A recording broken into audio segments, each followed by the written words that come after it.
Most successful businesses that I've either worked with or even read about or seen are the ones that are clear on their market positioning. The only other ones that are successful in my experience have been the ones that perhaps have just been lucky in the right place. But for everyone else where we have to work at it, it's clarity in our positioning. We call the tool sustainable competitive advantage. What's our clarity or positioning in the marketplace?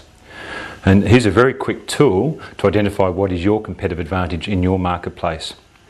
First thing you do is make sure or identify the key success factors for your customers. So I've just put some dummy ones up here. It could be that your customers want the best quality product, or it could be they want the lowest cost product, or it could be they've got the best systems.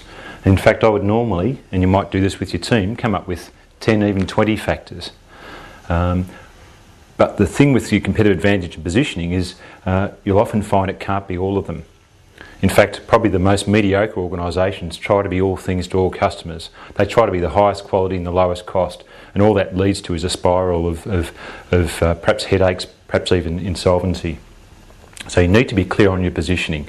We talked about the airline industry, again Ryanair, Jetstar, Southwest in the States, all very clear on this. Some retailers around the world. Could be in the UK, some of the upmarket retailers, for example, go for the highest quality with their staff and their people. In Australia, David Jones is a very good example of that. So as I said, identify first of all what your key success factors. Let's pick an upmarket retailer, like a Harrods or a David Jones, and we say, well, look, next thing is to test which one is important for us. We say, well, which is the highest value to our customers? All right, so with an upmarket retailer, we'd say value to customer, yeah, quality is very important. We'd give that out of 10, probably a 9. Our customers want the staff that's got good training, got good systems. We'll leave the lowest cost to the other retailers. So the lowest cost to our customers is not overly important. It might be a 3. They're prepared to pay some dollars to shop in a nice environment. Best systems, that's an expectation from your customers. They wouldn't even care about your systems. They just expect that you'd have that organised. So that might be important to them, but not highly valued. So then, to work out your competitive advantage, we see, well, it's got to be high value to customers, but you've got to have a strong current ability to beat your competitor. In the Australian market, David Jones has been extremely successful in the last 5 years and taken the lead in the high-end retail market space. Why? Because they had a strong ability to beat the other retailers. Again, David Jones probably a 9 out of 10 with their ability to beat other retailers. Lowest cost? No, wouldn't say they were that high in that, probably a 4. And best systems, yeah, probably an 8. All right? And if you had time and others there, you'd score those as well. Value to customer, current ability to beat competitor.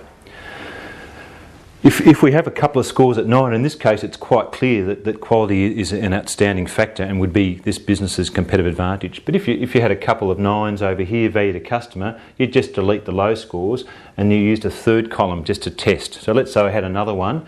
It could be fast response time, and that was 9, and it was also 8 to beat competitors.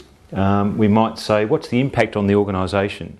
So if we go back to our organisation and say to our people tomorrow, we're going to be the highest quality company in our business, or we're going to have the fastest response time, which is going to have the greater impact on your people, your organisation, which will give a buzz around the place.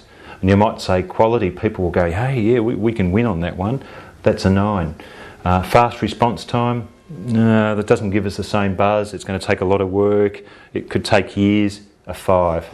All right, and then we'd say, well, quite clearly, it's this last one here. All right, the high quality value to customer and a high impact on the organisation clearly stands out, is our point of difference in the marketplace. All right, so just to summarise, brainstorm your key success factors, work out what are the, out of 10, what are the ones that have high value to your customers. Secondly, with competitive advantage, what gives you a strong ability to beat the marketplace?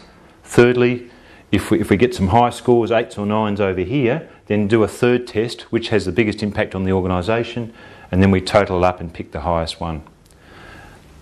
So, in summary, Make sure you're clear on your position in the marketplace. That's the recipe for success.